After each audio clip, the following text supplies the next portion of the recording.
పేరే సుందరం కంటి ముందే నందనం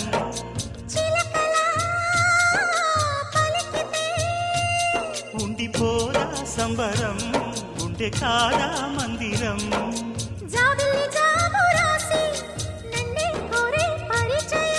పున్నగ పూలు పూసే వన్నే చిన్నే రసమయం